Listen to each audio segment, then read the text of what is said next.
noite ela foi feita para você descansar. O sono foi feito como o reparo. Se você não repara, vai quebrar. Eu costumo dizer para meus pacientes que é a mesma coisa de um carro. Ele precisa de manutenção, ou melhor, de um celular. Todo dia a gente precisa colocar o celular para recarregar, certo? O celular ele tem um tempo de recarga dele. Se você tira antes, você vai acabar viciando e logo vai estragar. Então a gente precisa ter o tempo de reparo. O sono é um fenômeno cerebral que envolve várias partes do corpo. É uma necessidade biológica, é uma necessidade psíquica, uma necessidade fisiológica. E o sono ele acontece como algo regular. Nós não podemos dizer, eu quero dormir agora, eu vou dormir. Não. Tanto que, às vezes, alguns acidentes acontecem porque a pessoa não consegue segurar o sono. Então, o sono não é algo que esteja no nosso controle. Dormir é você deitar, ter algumas horas de sono. Para o adulto ali, a gente costuma dizer que é 8 horas. E você acordar bem disposto. É você acordar quando você quiser se concentrar, você conseguir se concentrar. Entende? E isso é uma noite de sono bem dormida. Na verdade, o sono ele tem toda uma questão milenar, né? Por conta até dos sonhos, as interpretações. Biblicamente você vai ver Daniel, Nabucodonosor, foi lá e teve um sonho, pediu que ele dissesse qual foi o sonho, a interpretação. Existiam alguns cultos em que era o chamado sonho incubado, em que havia uma orientação de que essas pessoas poderiam receber durante o sonho qual seria a cura para a doença. Freud usou a interpretação dos sonhos também. Até biblicamente, né, Deus colocou Adão para dormir, né, num sono profundo, e aí, enfim, toda uma questão religiosa. Existe uma questão também científica, o sono passou a ser estudado gradativamente hoje, é uma área de estudos extremamente importante, muito rica. Muito tem se debatido sobre a função do sono, por que dormimos, né? Mas, na verdade, o sono não tem uma função, tem várias funções. Então, antigamente se acreditava que algo que se comia durante o dia fazia com que dormíssemos à noite, alguma coisa que se acumulava. E, de uma certa maneira, tem razão. Existem substâncias químicas, principalmente uma delas, a adenosina, se acumula no cérebro e aumenta a pressão do sono. Então, isso é um dos fatores fisiológicos, é um dos mecanismos associados ao sono noturno. Mas o sono tem várias funções, no sistema vascular, na memória, na cognição, inclusive na manutenção do funcionamento das secreções de hormônios nas 24 horas. Por exemplo, o hormônio do crescimento é um hormônio que só é liberado quando você está dormindo. Algumas atividades cerebrais, como a consolidação de memória, só acontece quando nós estamos dormindo. Então, durante o dia você estuda, adquire algum tipo de informação ou conhecimento, guarda no que nós diríamos que é uma pasta ou uma gaveta transitória no cérebro, e depois essa gaveta transitória, durante o sono, ela é transferida para uma gaveta permanente, que é a consolidação da memória. Alguns hormônios, glucagon, insulina, são produzidos também dentro dessa organização do sono. As leptinas e as grelinas, que têm uma relação com saciedade e fome, e estão muito relacionadas também à questão de ganho de peso ou perda de peso. Hoje nós sabemos que as pessoas que dormem mal têm muito mais chance de ter demência, quadro de Alzheimer, perda cognitiva, perda de memória, ou terem doenças metabólicas, como por exemplo diabetes. Então hoje o sono ele tem uma relação muito forte com a depressão, ou seja, as pessoas que têm mais problemas de sono também têm mais chance de ter depressão. Quem tem problema de depressão também tem mais chance de ter problema de sono. Dor crônica. As pessoas que dormem mal, o limiar de dor para essas pessoas é mais baixo.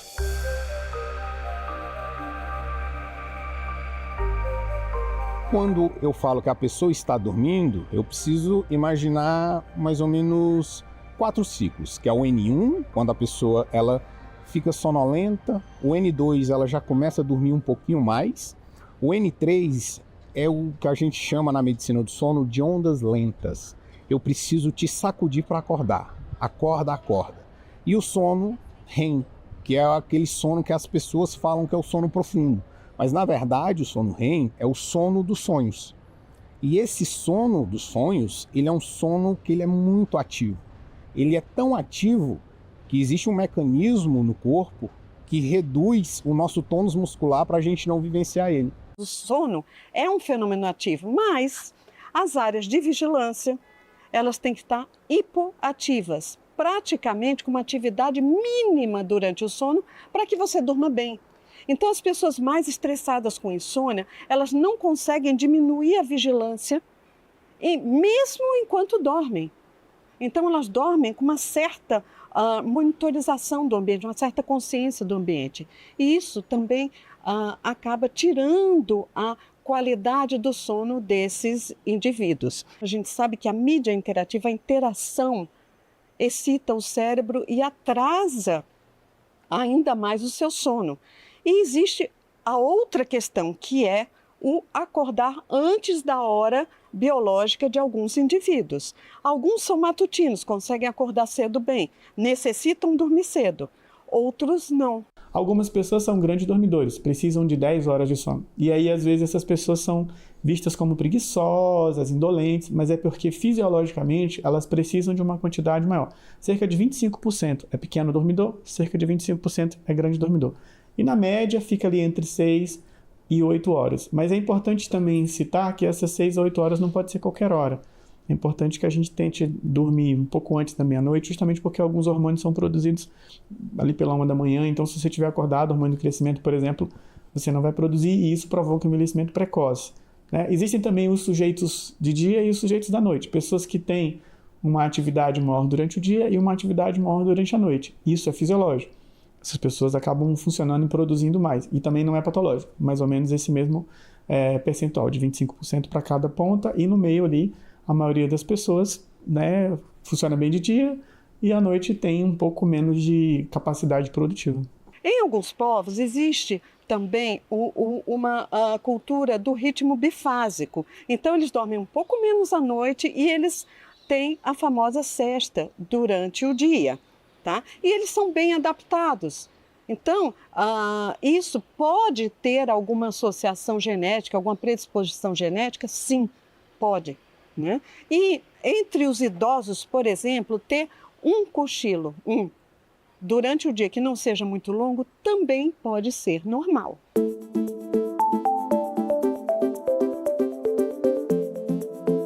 A nossa Constituição Federal, ela garante a qualquer cidadão o direito à qualidade de vida, ter uma vida sadia e, consequentemente, de viver em um ambiente ecologicamente equilibrado.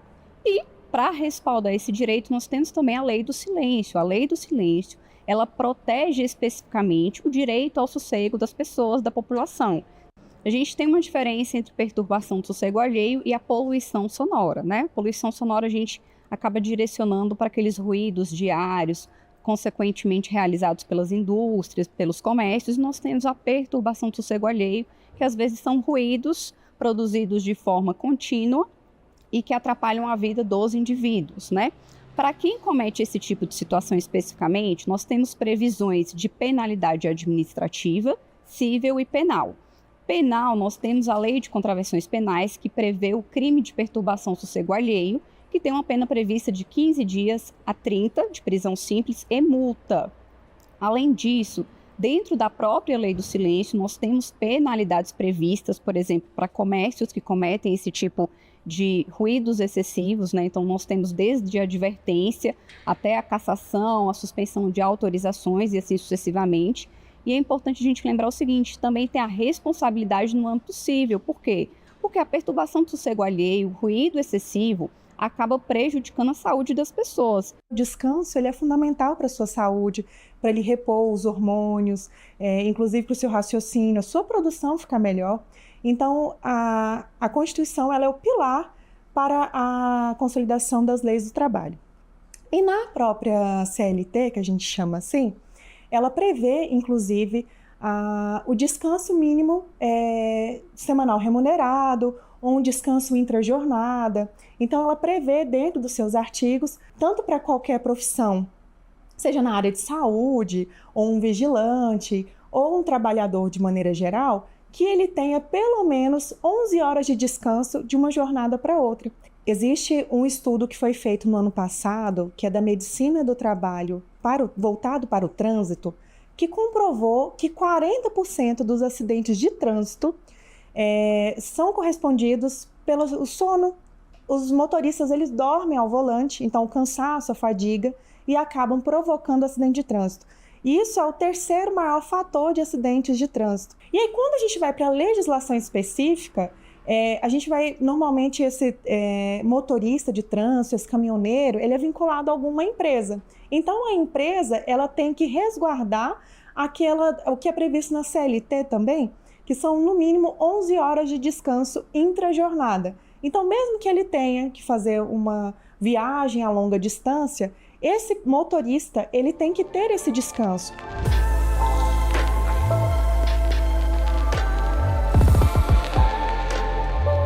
Existem alguns marcos que modificaram de maneira significativa o nosso comportamento em relação ao sono. Um deles foi o advento da luz elétrica, o que aumentou o período do dia, entre aspas, e, portanto, com a luz elétrica veio a eletricidade, veio hoje em dia a mídia interativa, então nós temos mais tempo de interação durante o dia. O segundo marco pode ser considerado essa revolução industrial, porque antes disso, né, as relações de produção e comércio se davam de uma maneira muito diferente. E com a Revolução Industrial veio a questão da produtividade e do desempenho. Então, tínhamos que produzir, as indústrias e os, até então, não empregados, agora empregados, tinham que desempenhar e produzir, enfim, e movimentar essa sociedade industrial. A vida moderna é uma vida que ela é muito nociva para o sono, né? A nossa rotina diária é uma rotina que às vezes começa no meio da noite, com pesadelos, com sonhos do que você tem que fazer no dia seguinte, com preocupações de questões que não foram resolvidas no mesmo dia. Muita gente leva para a cama os problemas, né, do dia a dia, não consegue relaxar, não consegue desligar a mente. E quando chega em casa, o próprio estresse do que tem que ser feito em casa, ou algum trabalho que tem que ser levado para casa, faz com que esse cérebro não consiga desacelerar. Então a gente vive hoje numa sociedade da pressa, do excesso de informação, da competitividade, do excesso de cobrança, e é como se o sono ele fosse algo que você pudesse diminuir para poder usar um pouco dessas horas para alguma outra atividade, e isso é facilmente perceptível em como as pessoas sacrificam o sono com muita facilidade.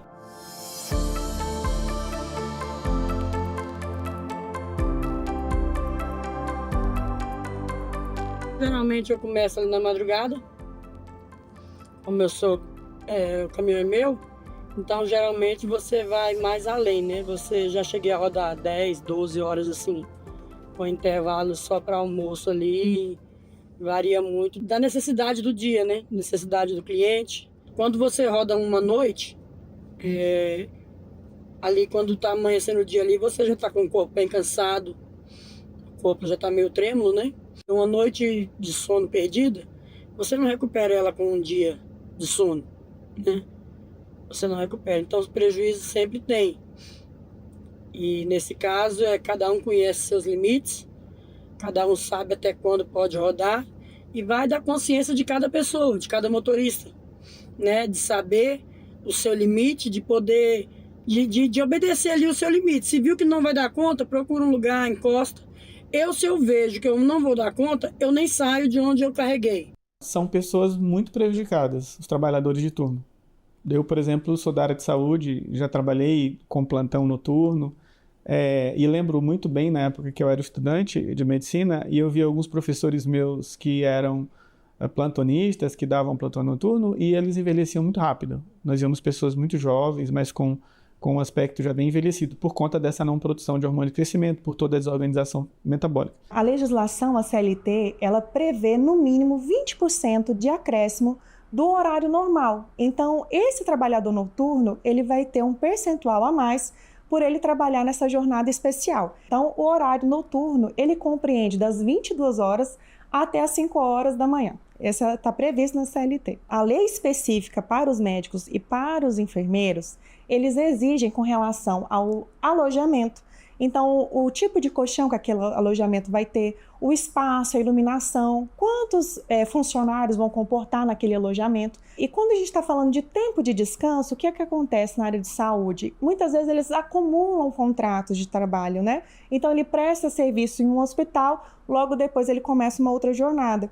Só que, mesmo que ele faça contratos com hospitais diferentes, distintos, ele tem que ter um descanso de pelo menos 11 horas. Às vezes esse médico ele é plantonista, ele fica 24 horas à disposição daquele hospital naquele momento. A lei prevê que a cada 90 minutos o médico ele tem que ter pelo menos 10 minutos de descanso, mas que ele precisa também descansar no alojamento. Então, se ele fica como se fosse sobreaviso, o médico ele sai para dormir, descansar, 3, 4 horas, ele pode fracionar o período dele de descanso, mas se acontecer alguma emergência, eles podem acionar e aí, infelizmente, ele acaba tendo sono interrompido.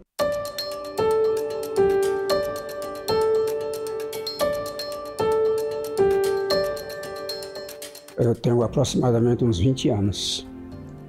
Uns 20 anos que começou isso. Será que eu vou dormir? Será que eu não vou dormir? Né? Sem medicação. Sem medicação eu tenho que deixar rolar. Então um tempo ali, eu já desligo a televisão, não vejo porque a televisão realmente faz complicar, prejudicar. E aí eu vou indo, porque a minha insônia, ela é mais a chamada insônia precoce, né? Despertar precoce. Eu não tenho um problema para dormir na hora que eu vou deitar, que é entre 10 e 10 e meia. Eu durmo, mas aí se passa 1 hora, às vezes 1 e meia, quando muito 2 horas. Aí eu desperto. E naquilo ali eu acabo, às vezes, dormindo um soninho. Às vezes 10 minutos, às vezes até meia hora. Entendeu? E vai até amanhecer o dia desse jeito. E essa ansiedade que eu tenho, o meu médico falou que é decorrência disso mesmo. Mas altera o humor, né? Eu fico nervoso, né? Com aquela sensação de depressiva, né? Que eu agitado. E as pessoas prejudica até quem está por perto, que às vezes eu fico mal-humorado e acaba sobrando para alguém, entendeu?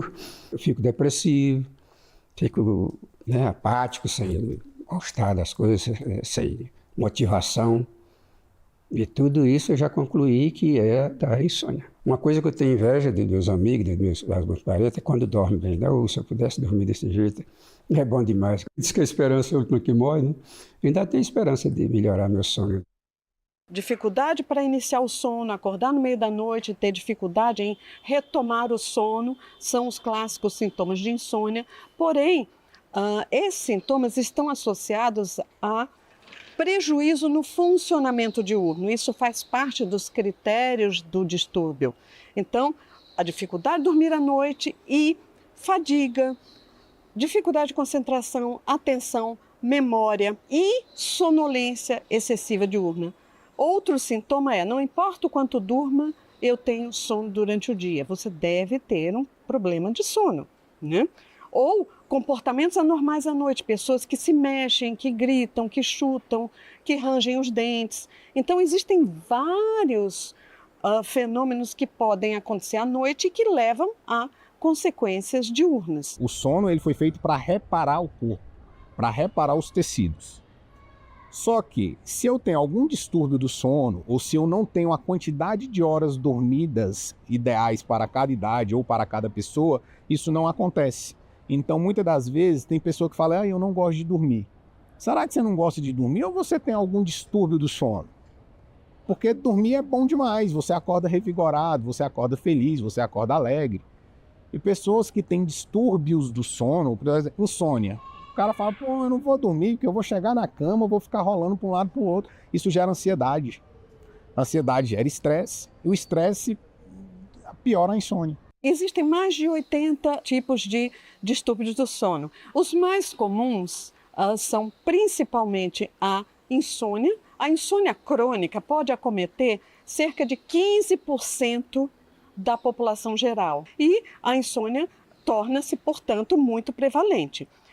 Seguido da apneia do sono. A apneia obstrutiva do sono, o ser humano, o nosso formato de rosto, nós temos já naturalmente uma via aérea pequena, né?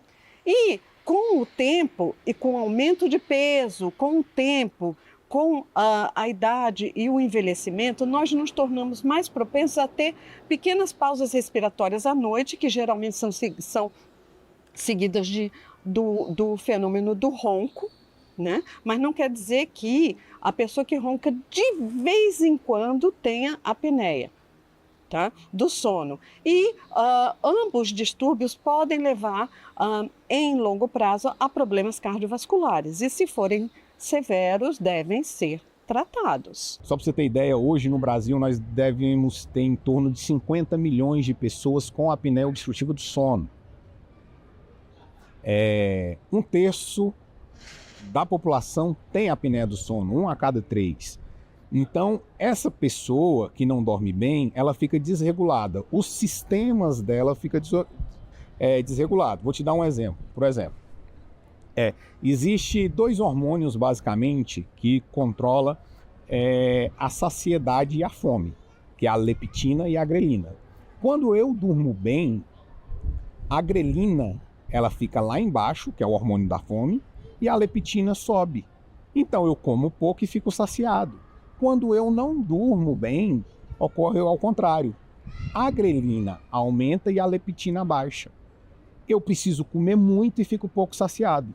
Sem falar que se eu não durmo bem, a quantidade de horas que eu fico acordado, eu posso ingerir mais calorias. Isso reflete diretamente em quê? No sobrepeso, na obesidade.